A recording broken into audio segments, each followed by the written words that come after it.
Hello, my name is James Calder. I play defensive end here for Southern Utah University, and this presentation is on the SPY defense for defensive linemen and also for defensive schemes. So this presentation is for coaches and coordinators who are looking to get the next edge on the spread offense and what is going on in college and high school, most predominantly now. So, as you can see, that's the name of the title, is Stopping the Spread, Defensive Line SPY Games. So, a little introduction about myself. My name is James Calder once again. I have been playing football pretty much my whole life for about 17, 18 years now. I am the starting defensive end and linebacker for Southern Utah University. I've done many clinics and lessons about the schemes that we use and how to stop different formations that offenses get. We feel that we have a very cutting edge, very top-of-the-line defense to stop the spread game, and it's worked very well. We had the #1 defense in conference, #2 defense in the nation. We had a lot of success with this defense we're about to present on here. So, starting off, let's talk a little bit about the spread offense and the problems that it causes defense. So right now, spread offense is one of the most popular offenses in college football.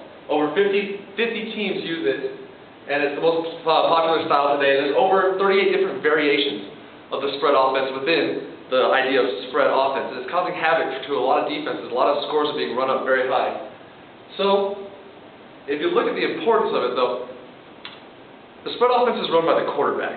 That's the key player. And with SPY games, what we're about to do is we're going to try to find a way to contain the quarterback, to stop him from running and doing whatever he wants. So if you look back at the Heisman winners for NCAA, the last 10 years, 8 out of the last 10 winners have been run in a spread offense format.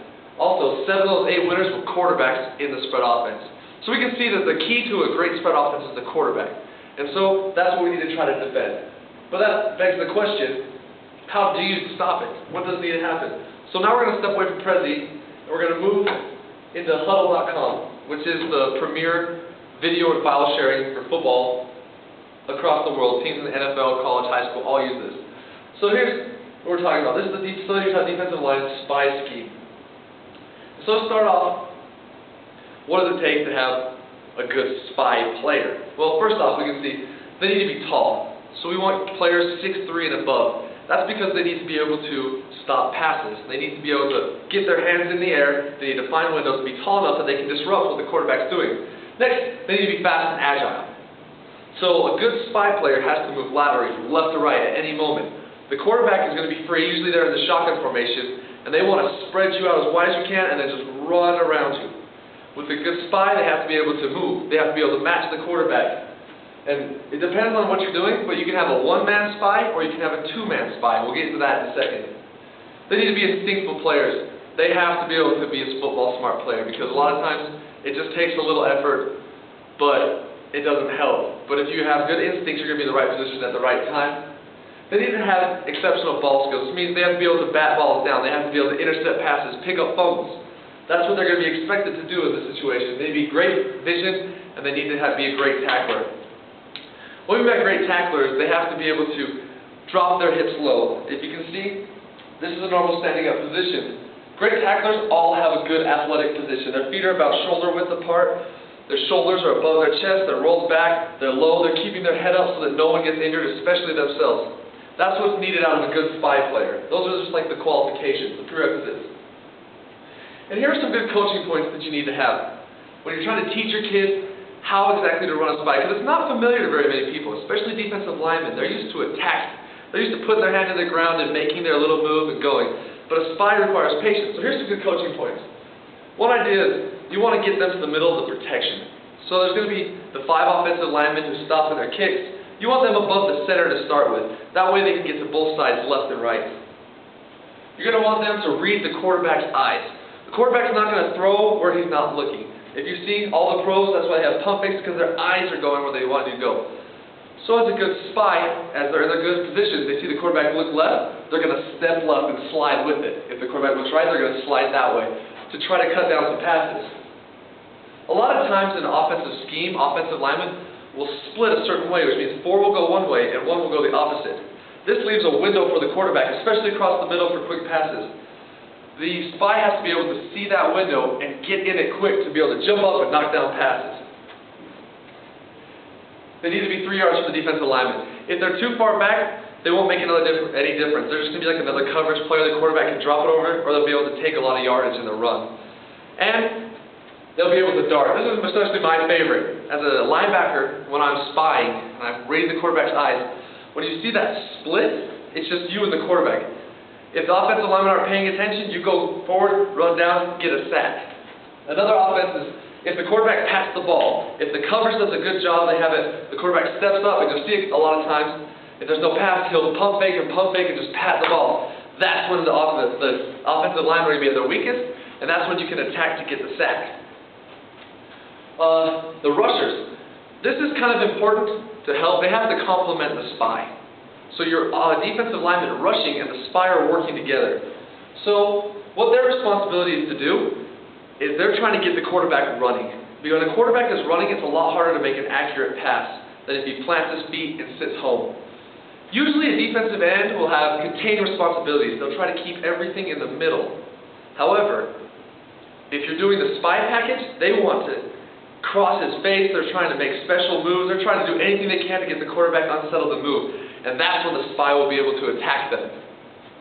They also, as a defensive lineman, not the spy, they want to take away some of those windows. So if they're getting blocked and they can't make him run, they're going to find lines in the windows where they can knock down passes and stop the quarterback from doing whatever he wants to. Here is the first game that you can see that we like to run here at SU. This one's called Over Spy.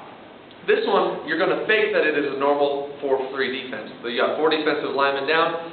It just looks like a regular pass rush where the quarterback can do whatever he wants. But instead, the strong side defensive end is going to fold back inside. He's going to take his stance, and on the snap, instead of going forward, he's going to take his one step. He's going to take one step and then drop back to the middle, where he can see the whole vision of the field and get in front of the quarterback. That is his job right here. The rest of the defensive linemen are doing their regular job. They're trying to flush the quarterback and transfer and set edges for run so that nothing gets outside. So if we can watch a little bit of film right here, and we can see exactly how this works. We can see up top, he's going to be rushing, and at the bottom, he's going to try to fold in. He folds in across the middle, the rusher gets a chance to attack because there's no one for the quarterback to throw, and they get a sack.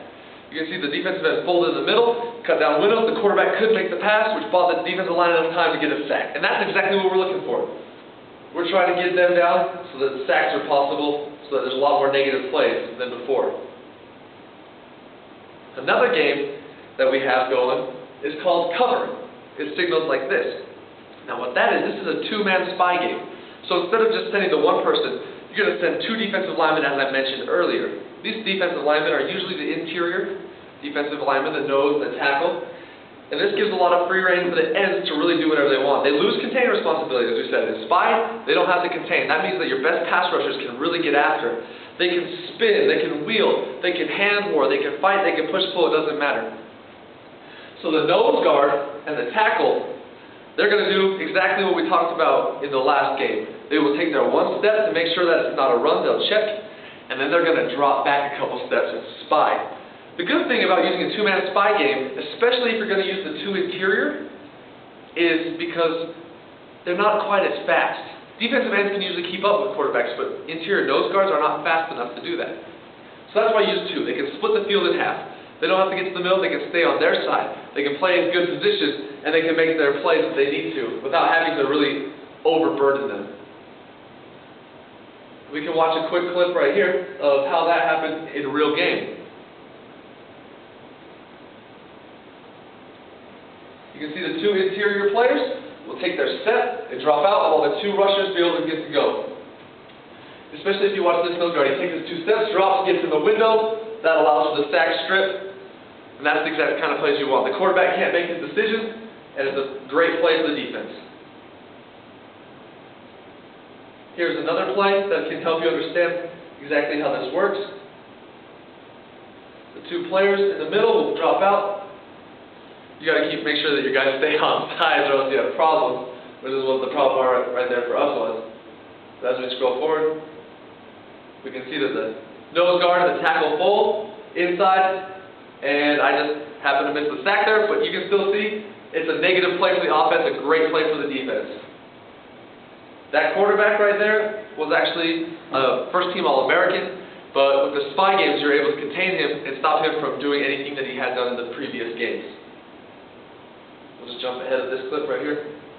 Now here's the opposite of cover. This is called protect. This is where the two defensive ends will drop back. So it's exactly like the last one, except you flip it. The nose guard and the tackle will be able to run free. The two ends will rush, take their steps, drop back, run their spy coverage. Here's a great clip from last season, actually. You'll see the two ends right here drop out, leave the middle open. Defensive linemen are in his face. He's throwing the ball away, win for the defense. And really, when we talk about running spy games, and we talk about having a good defense, we aren't necessarily trying to get a sack every single time. Those are pretty rare.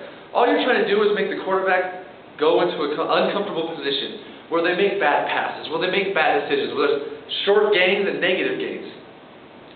We're talking about stopping the spread altogether. We're not talking about making highlight plays. And that's the thing about this defense. As a spy, it can get frustrating for that player because they're usually the big-time playmakers. However, their production is going to go down at the sacrifice for containment. And really, at the end of the day, it's about winning. It's not about highlight plays. So be sure to tell that to your players when they're starting to learn the spy. Tell them the opportunities for great plays will be there, but to remember, this is about winning games. Here's another game that we like to use, especially when an interior defensive lineman and an end are good, when the other two aren't necessarily as great as pass rushers. This one we call shelter. This is where the weak side end and the play side tackle get to run free. They get to rush. They get two-way goes, A gap, B gap, C gap, whatever they want. While the spy players become the nose and the strong side end. So this gives you a little more balance with your rushes. It's not just the end, not just the middle, not one side. It's both sides, and both sides are spying also. So we'll watch a quick clip of this. We'll jump to the tight. We can see. We'll run it back. The outside player is the spy player. He folded in, he stopped. He made a knockdown pass, negative yard gain. You can see his technique was actually really good. He started off on the left-hand side, took his step to clear the run, sat down and shuffled middle. He got his balance under him. He could make a play left, he could make a play right. You saw the quarterback releasing left, step left, forces a bad high pass. We can watch this again real quick. We'll watch the far left end over here. Watch it. He takes his steps, folds under, forces a bad pass. And that's exactly what we're looking for out of a good spy game. This one is called target, signified as the target on the chest. What this is where you have one player who's a better spy than the other player, but yet the tackle, we'll say, is still a great pass rusher. And we want a way that we can still keep the edge rushes without giving up something in the interior. So what we're going to do is we're going to take the play side end and the play side tackle, and we're going to flip them. So they're going to line in an incorrect position. This allows the tackle to contain rush, and the old end can fall back to the middle easily without forcing him to have to open his hips up, which leaves us vulnerable on the backside. It's too hard for him to counter back. So this has a lot of different advantages to it. Here's a play. This is the original tackle right here. We can see him on the far side. He bumps out the end, and here's the original end, playing in the 3-tech position, unfamiliar position for him. He takes his steps, falls back, sits low, forces a bad pass high. And that's just what we're looking for. Want them in position, sit low, read the quarterback's eyes, they can move where they need to, left, move right. And here's a little kind of a game that we came up with on our own. So we had been doing target where we're lining up in a 4-man, but we decided, hey, why not just align in the most advantageous position we can? So what we did is, instead of switching them and having everyone move left and right, get out of position, you just line up in a 3-man down and send your spy in the middle to start with. That way, he can start in the middle, low, ready to go. We'll watch a quick play of this one. You can see the spy in the middle, already in an advantageous position.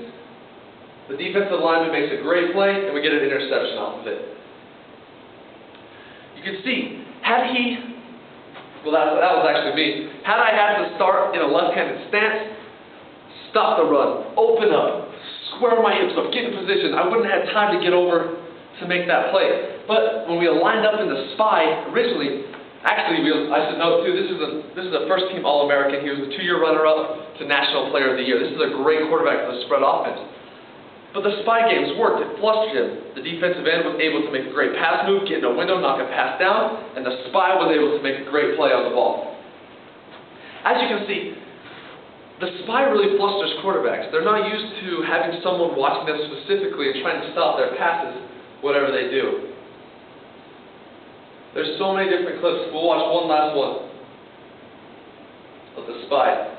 This is over spy. This is where we ran the majority of the season last year, for the last 2 years, where we were #1 defense in the nation. This time the spies start over the middle. This is because they're in cover 2.